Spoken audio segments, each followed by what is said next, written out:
So, hello and welcome to the first of the Actual Magician's Bookshelf. In this series, I'm going to be exploring the books that have made the biggest impact on my personal journey in the Western esoteric initiatory system over the last 40 years or so. I'm going to be starting with Prometheus Rising. And I've decided to do these without a cheat sheet, a list, or a auto cue in order to be a little bit more informal and see where the discussion takes us, because I would like this to be a discussion between us, as if I'm recommending these books to you in a bar or in a temple or wherever we may find ourselves, in a cave out in the wilderness doing some ancient ritual. And I was talking about the books that had made the biggest impact on me. So we're going to start with Prometheus Rising. And this is by Robert Anton Wilson, the late Robert Anton Wilson. The first edition was in 1983, second printing 1984, third printing, when I bought it, 1986, when the third printing came out. I recall getting this book in a shop called Ice 9, which was a groovy sort of head shop in Nottingham, and it still exists. You can still go and visit the shop. It's got a bit more crystally, new agey dream catcher since when I first used to go to it, but that's just the way of things, isn't it? So it was published by Falcon Press, who also published other books on the burgeoning scene in chaos magic and so forth. And so I bought this in 1986. The reason I bought it was because I'd read Robert Anton Wilson's Illuminatus trilogy. I'd also read and been very much impacted and moved by Cosmic Trigger, the other book I would also recommend by Robert Anton Wilson. But this book I'm recommending today because Prometheus Rising is, first of all, it's dedicated to Timothy Leary and Gurdjieff, again, two big influences on my own work, particularly Gurdjieff, who I was introduced to by my first esoteric teacher. And also this has an introduction by Israel Regardie, talking about the overlap between ideas in psychology and magic. But the main reason that I wanted to start with this book, out of the books that we're going to look at from the invisible shelf that's just over here, with all of my most referenced books on, most influential books, most useful books, is because this is useful because it has exercises in it. It actually has exercises. And this first exercise I'm going to tell you about, called Finding the Quarter, or the Thinker and the Prover, is from the first chapter. The Thinker and the Prover will more than pay for this book. It will pay for itself both financially and esoterically, spiritually, mentally, psychologically, mystically, all of the 8 circuits that this book is based on. The book is based on Timothy Leary's 8 circuit model. I don't know if there's an index or a useful list of them. I think there might be, somewhere at the back perhaps. Prometheus Rising. I don't think there's actually a list, which is unfortunate. But basically, the 8 circuit model starts off with our sort of most basic circuits, our sort of biological mammal circuits, and then builds up from there. There we go. So we have the circuits, according to Timothy Leary, like the time-binding semantic circuit that is all about how we process language. So we bridge off to NLP, here, neuro-linguistic programming, and the way our sort of mental models and our language models bind our sense of meaning in the universe, all the way up to the meta-programming circuit, which is the one occultists are really trying to tap into for meta-programming our sense of reality, all the way up to the sort of non-local quantum circuit, which takes us into what I would call mart magic or post-thelemic, current thelemic magic, but with a sort of futurist vibe to it. So this is Prometheus Rising. It looks at the different levels that we function on, from the biological to the most quantum entangled universal level, and it provides exercises to experiment with each one. And the first exercise is called Finding Pennies or Finding Quarters, and it's part of the Thinker and the Prover chapter right at the start, because this book really introduces the idea of reality tunnels, which is something that chaos magic then bridged off, which again is interesting because chaos magic originally, Pete Carroll wanted chaos magic to be a very scientific approach to the universe and to occultism, and he didn't want to call it quantum dynamic fluid patterns systems magic, so he thought it was a bit more trendy to call it chaos magic, which is what he actually told me. I'm not projecting that. That is what he said. And there's the idea that chaos then becomes more associated with randomness or non-orderly progress, non-scientific progress, and so therefore we end up with a sort of two-way system in chaos magic itself. And the same with this, because it goes through all of the levels, it can be taken as a very sort of intellectual or even pseudo-intellectual or faux intellectual approach to occultism. And Robert Anton Wilson changed his view about the esoteric a little bit later in life, or into the latter part of his life, where he took a far more rationalist, hardcore view, which was very different, I think, to his experimental phases in his earlier life when he was producing things like Prometheus Rising. So you can perhaps think of this book as maybe again, somewhat pseudo-intellectual, as a breakdown or even a sort of breakthrough in occult thinking, or nothing to do with mystical or spiritual life, but I do think it has its place on maybe the three lower circuits that we might see in our everyday life. So it's very practical, very provable. You can experiment with the things in here and find them working. Which brings me back to our penny finding exercise.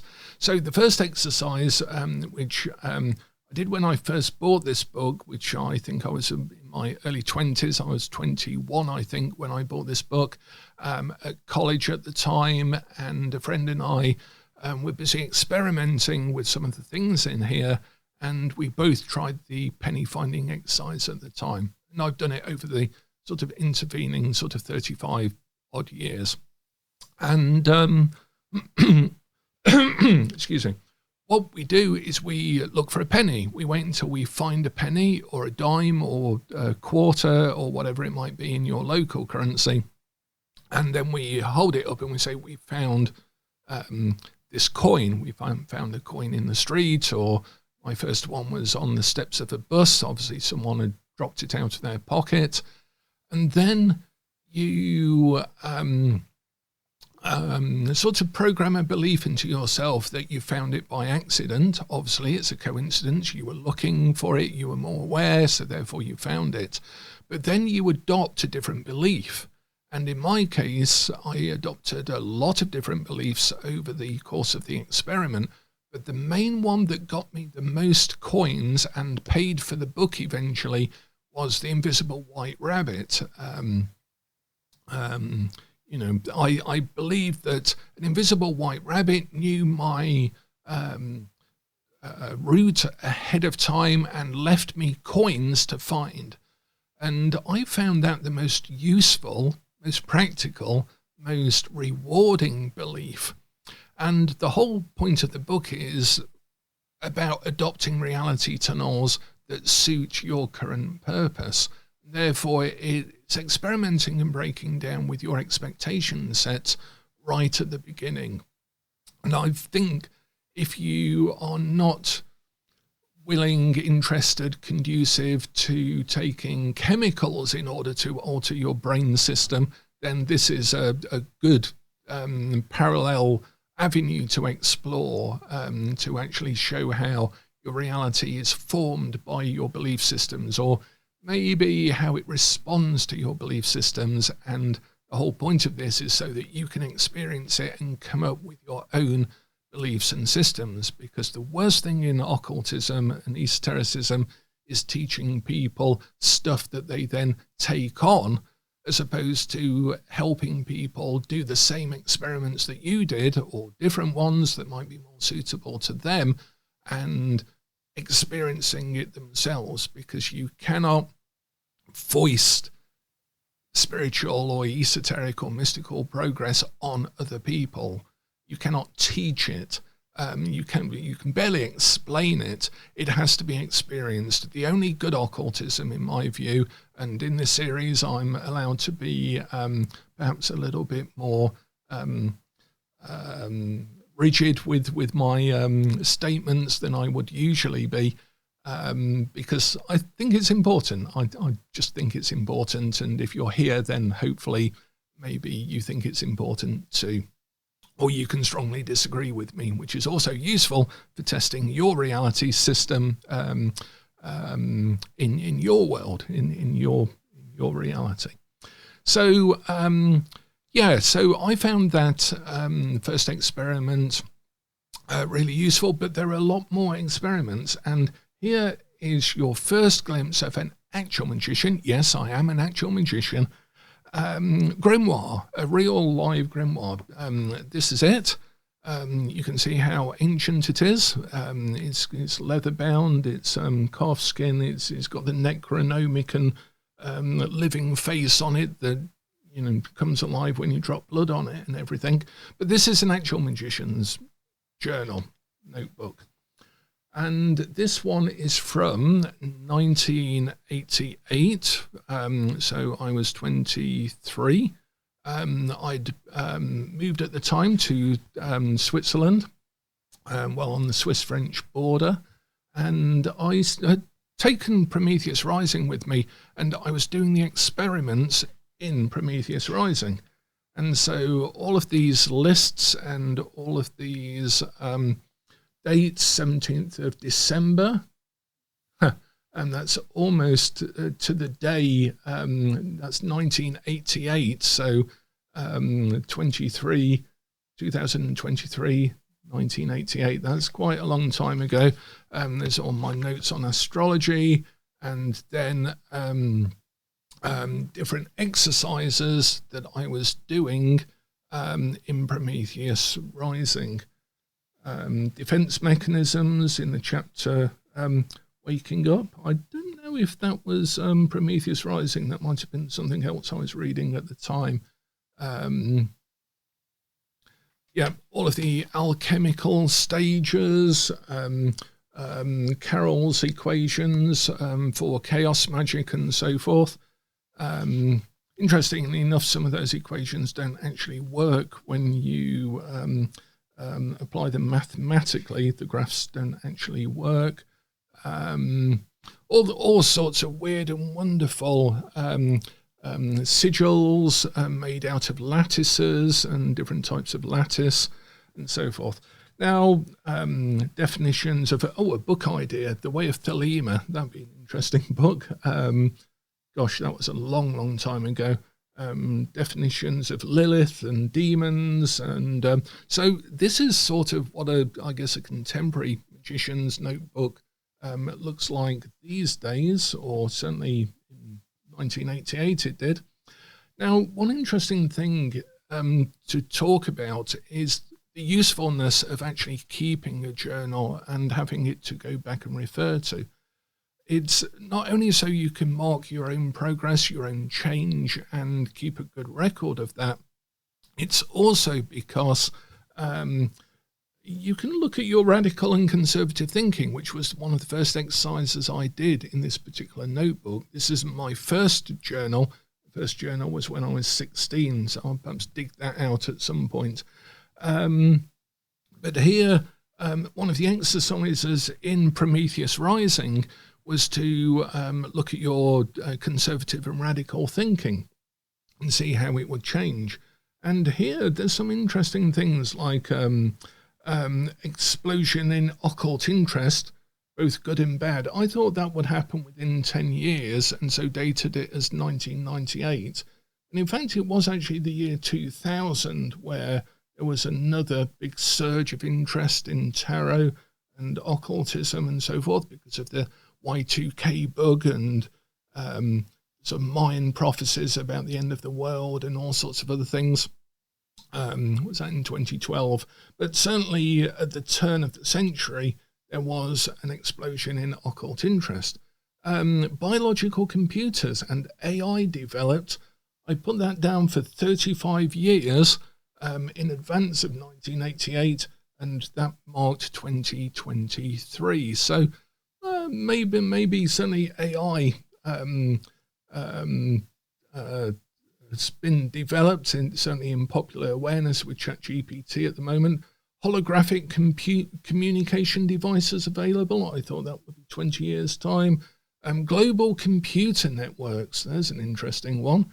That would be within 20 years, so certainly by 2008. So it's quite interesting looking at your worldview and looking how conservative or radical it is, and then how reality actually sort of refers to your belief system, which is really what Prometheus Rising is all about. So what else is there to say about Prometheus Rising? I think, what else did I have marked? Another useful thing about looking at books as well is the fact that in this one, again, don't necessarily put your trust 100% in any author or any speaker or any teacher or any editor, because certainly in this book, in the tarot examination where he's talking about the sort of socio-sexual circuit and the court cards, using, I think, the Thoth deck, there's actually some errors actually in this, where he gets the knight and the princess in the four suits sort of confused. And I made a note here in 2020 to mark that out for Secrets of the Thoth Tarot Volume 3 when I got to it in 2020. And again, some of these are sort of correct, but like a lot of us, he briefly forgets the difference between the princesses and the knights and so forth, and that got through with the editor as well. So it's also useful going back to these books, checking them and testing them out. And I guess that's why I wanted to start with Prometheus Rising as one of the first of the actual Magician's Bookshelf books. I actually knew that I'd be using this a lot, so I did the wonderful sort of faux laminating on it, and this is my original copy of it, so I've not sort of sold and replaced it over the years because it has been with me a lot. It is one of the books that always stays on my invisible bookshelf just over there. It does actually exist, I promise, but I'm saving the contents of it for this series. So I would recommend Prometheus Rising. It was certainly influential on a 21-year-old version of this magician, this actual magician, and I would certainly recommend it to other people. If you've got any questions that you'd like me to tell you a bit more about the book, or have any particular questions about it, or this series, if you'd like me to cover more detail about the books, less detail, more overview, more personal experience, then say this is the first of the series, and I look forward to your comments in the comment section, and we will take a look at the next book of the actual Magician's Bookshelf, very shortly. Thanks for your attention.